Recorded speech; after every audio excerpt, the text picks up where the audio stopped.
ইতিহাসের পাতায় আরও একবার প্রত্যেককে স্বাগত জানাই। এসএসসির ফর্ম ফিল আপ, ছবি এডিটিং, এসসি এসটি ওবিসির যে এডিট অপশন দেবে সেইটা নিয়ে প্রচুর প্রশ্ন এসছে, এবং কারা সংরক্ষণ ওবিসির পাবে, নতুনরা যারা লিস্টেড হয়েছে তারা পাবে কি পাবে না, রিজেক্ট লিস্ট, একাধিক প্রশ্ন রয়েছে। সমস্ত প্রশ্নের উত্তর আমি এক এক করে দেওয়ার চেষ্টা করছি, এবং এই ভিডিওটা দেখার পর আপনাদের প্রত্যেকটা উত্তর আশা করি পেয়ে যাবেন। যতগুলো প্রশ্ন কমেন্ট সেকশনে এসছে তার থেকে আমি বেছে এই প্রশ্নগুলো নিয়েছি, এবং অনেকে এই গ্রুপ থেকে এসএমএস করেছে, তো একটু ধৈর্য ধরে শুনুন।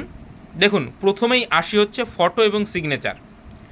প্রথম কথা, আপনার কাছে যদি এসএমএস না এসে থাকে তাহলে আপনাকে কোনো রকম কিচ্ছু করার দরকার নেই, ফটো এডিট করার দরকার নেই।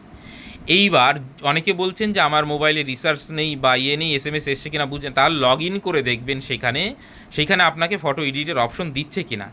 কমিশনের তরফ থেকে পরিষ্কার জানানো হয়েছে যে যাদের ত্রুটিপূর্ণ কমিশনের মনে হয়েছে তাদেরকেই শুধুমাত্র এডিট করার অপশন দিয়েছে, আদারওয়াইজ আপনি কিন্তু এডিট করতে পারবেন না। আপনি চাইলেও মনে করলেন যে আপনি লগ ইন করে ছবিটা একটু ভালো দিয়ে দিই, এইটা কিন্তু পারবেন না, সেই অপশন কমিশন রাখছে না। এই বিষয়টা একদম পরিষ্কার হলো 100%। তাহলে ফটো এবং সিগনেচার কিভাবে আপলোড করবেন তার একটা ডেমো ভিডিও এর আগে আমি দেখিয়ে দিয়েছি, সেইটা গিয়ে দেখতে পারেন, তো সেই আরও পরিষ্কার হয়ে যাবে বিষয়টা। এইবার আসি যে ব্লু পেনে আমি সিগনেচার করেছি, তাহলে কি আমারটা রিজেক্ট হয়ে যাবে? একদমই না।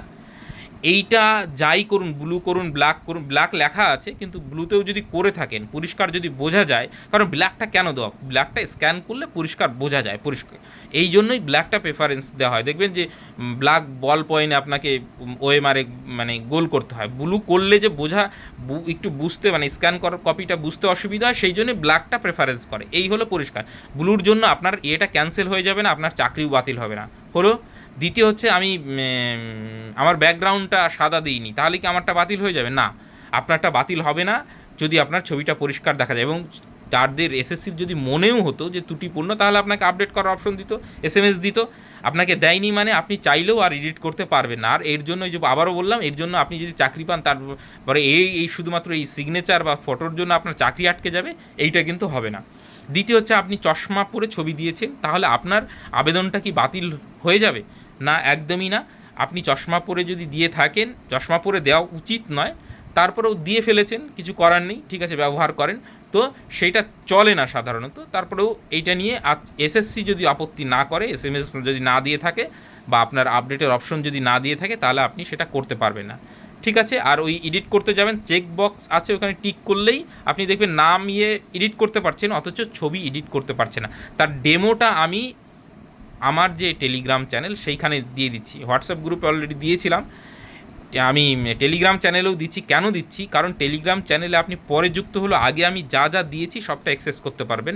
হোয়াটসঅ্যাপ গ্রুপে যা দেবো তা মানে মানে আগের জিনিস আপনি অ্যাক্সেস করতে পারবেন। অতএব আমি কমেন্ট সেকশনে টেলিগ্রামের লিঙ্ক দিচ্ছি, সেইখানে গিয়ে আমার টেলিগ্রাম চ্যানেলে যুক্ত হন, সেইখানে গিয়ে দেখুন, আমি প্রত্যেকটা ডেমো সাজিয়ে দেবো, কিছুক্ষণ পরে দিচ্ছি।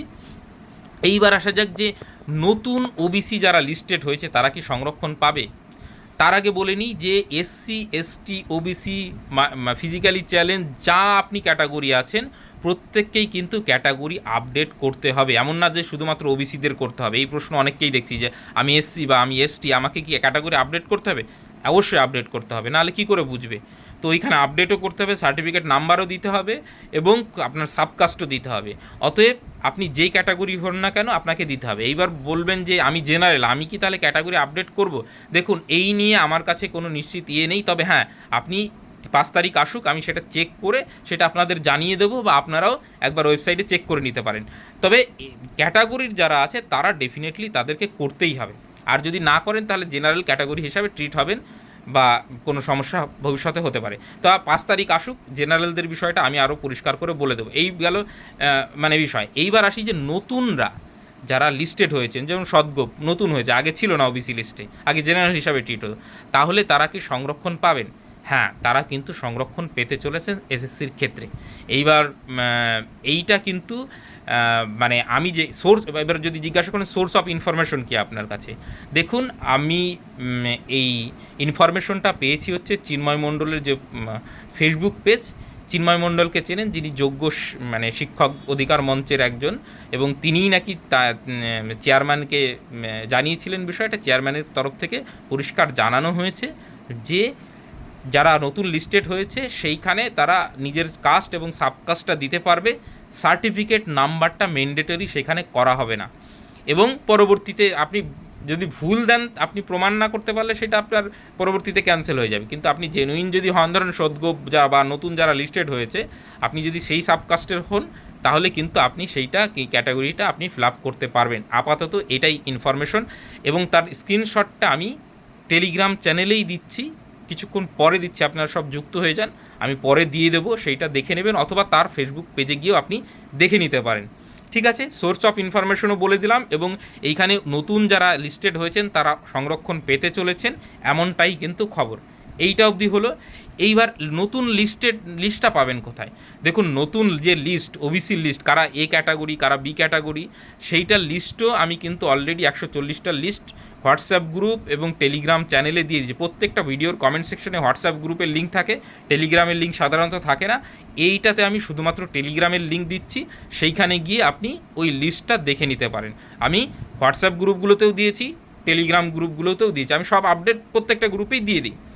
তাহলে বোঝা গেল যে আপনি দেখে নিলেন। এবং আপনি যদি এবিসি এ হয়ে থাকেন, বিতে চলে যান, তাহলে আপনি কিন্তু এখন ওবিসি বি এর সংরক্ষণ পাবেন। আপনি যদি আগে বি হয়ে থাকেন, এখন এতে চলে আসেন নতুন লিস্ট অনুযায়ী, তাহলে কিন্তু আপনাকে ফিল আপ করার সময় ওই নতুন লিস্ট অনুযায়ী করতে হবে। সেই জন্য কিন্তু এই নতুন লিস্টটা আপনাকে একবার দেখে নিতে হবে কত নম্বর সিরিয়ালে আপনার সাবকাস্টটা রয়েছে। পরিষ্কার হলো বিষয়টা। এইবার আসা যায় রিজেক্ট লিস্ট নিয়ে। রিজেক্ট লিস্টটাও আমি অলরেডি গ্রুপে দিয়ে দিয়েছি। যারা ওই রিজেক্ট হয়েছেন তাদের কিন্তু আগামী সোমবার আপনাকে আচার্য সদনে গিয়ে, সল্টে গিয়ে, এসএসসির অফিসে গিয়ে যোগাযোগ করতে হবে এবং উপযুক্ত মানে তথ্য প্রমাণ নিয়ে যেতে হবে। এবং যারা একাধিক ফর্ম ফিল আপ করেছিলেন এবং যারা হচ্ছে একই ইমেল আইডি একই ফোন নাম্বার ব্যবহার করেছিলেন, তাদেরটা কিন্তু রিজেক্ট হয়েছে। এইবার আমি কিন্তু বারবার বলেছিলাম যে আপনি যদি একাধিক করেন তাহলে অন্য ফোন নাম্বার ও অন্য ইমেল আইডি দিয়ে করতে পারেন। যারা দুটো করেছেন, মানে ইমেল আইডি অন্য ব্যবহার করেছেন, তাদের কিন্তু দুটোই অ্যাডমিট আসবে। কিন্তু যারা একই ফোন নাম্বার একই ইমেল আইডি দিয়ে দুটো ফর্ম ফিল আপ করেছেন, দুটো আইডি হয়ে গেছে, তাদেরটা কিন্তু মানে একটা করে রিজেক্ট হয়ে যাওয়ার সম্ভাবনাই বেশি। আপনারা চেক করে নিতে পারেন। আর যে বললাম, যদি দুটো করে থাকেন তাহলে কিন্তু আপনার দুটোতেই অ্যাডমিট আসবে। ঠিক আছে, এইবার এরপরেও যদি আপনাদের কোনো রকম কোনো প্রশ্ন থাকে তাহলে কমেন্ট সেকশনে করুন, আমি প্রয়োজন মতন পরবর্তী ভিডিওতে মানে দিয়ে দেবো। আশা করি এখন অবধি যা যা ডাউট ছিল পরিষ্কার ক্লিয়ার করতে পারলাম। সকলকে অসংখ্য ধন্যবাদ।